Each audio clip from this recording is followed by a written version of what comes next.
Hi అందరికీ నమస్కారము. ఈరోజు మనం చాలా healthy and tasty breakfast recipe చూసేద్దాము.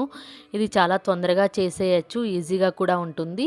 అండ్ అవకాడో అంటే హెల్త్కి కూడా చాలా మంచిది కదండి. చిన్నపిల్లలకైనా పెట్టచ్చు, పెద్దవాళ్ళమైనా తినచ్చు. అది కూడా త్వరగా అయిపోయే రెసిపీ అనమాట. ఇప్పుడైతే నేను ఒక 4 ముక్కలు అంటే 4 స్లైసెస్ బ్రెడ్ అయితే తీసుకున్నాను. దానికి అంచులు ఉంటాయి కదండి బ్రౌన్ కలర్గా, అవైతే తీసేస్తున్నాను అనమాట పక్కకి. మీ ఇష్టం అండి, అది ఆప్షన్. ఉంచుకుండే పని అయితే ఉంచుకొని అలాగైనా టోస్ట్ చేసుకోవచ్చు, లేదు అంటే అట్లాగా తీసేసైనా టోస్ట్ చేయొచ్చు అనమాట. ఇప్పుడు అయితే నేను ఆవకాడో పేస్ట్ని రెడీ చేసుకుంటున్నాను. ఒక ఆవకాడో అయితే తీసుకోవాలి, దానికి మధ్యలో సీడ్ ఉంటుంది, అది తీసేసి ఒక రైప్ అయితే తీసుకుంటున్నాను నేను. అది పేస్ట్ లాగా ఉంటుంది కదా, అది బౌల్లోకి వేసుకొని క్యారెట్ తురుము తీసుకున్నాను. పచ్చిమిర్చి ఒకటైతే చిన్న చిన్న ముక్కలుగా కట్ చేసుకొని తీసుకున్నాను. ఆనియన్ చిన్న చిన్న పీసెస్గా కట్ చేసుకొని తీసుకున్నాను. అండ్ టమాటో కూడా హాఫ్ టమాటో అయితే సరిపోతుంది. అండ్ కొంచెం కొత్తిమీర, లెమన్, రుచికి తగ్గట్టుగా సాల్ట్ అండ్ చాట్ మసాలా అవైలబుల్గా లేకపోతే మిరియాల పొడైనా వేసుకోవచ్చు, టేస్ట్ బాగుంటుంది.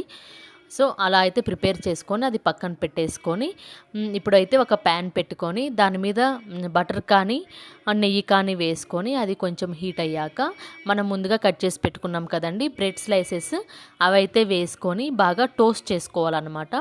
అవి బ్రౌన్ కలర్కి వచ్చేలాగా టోస్ట్ చేసేసుకొని అవి పక్కన దాని మీద అయితే ముందుగా మనము రెడీ చేసి పెట్టుకున్నాం కదా ఆవకాడో పేస్ట్, అదైతే అప్లై చేసుకొని బాగా కొంచెము 2 to 3 మినిట్స్ లో ఫ్లేమ్లో అయితే ఇంకొక స్లైస్ని క్లోజ్ చేసేసి పెట్టుకోవాలన్నమాట. ఇప్పుడు అయితే రెడీ అయిపోయింది కదా ఆవకాడో బ్రెడ్ టోస్ట్ రెడీ అయిపోయింది.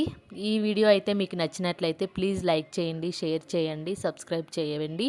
ఇట్లాంటి వీడియోస్ క్విక్గా అయిపోయేవి, హెల్తీగా అయిపోయే రెసిపీస్తో మీ ముందుకు వస్తూ ఉంటాను. ప్లీజ్ అండి షేర్ చేయడం మర్చిపోవద్దు, అలాగే కామెంట్ కూడా చేయండి. ప్లీజ్ సపోర్ట్ చేయండి. Thank you so much. Bye bye.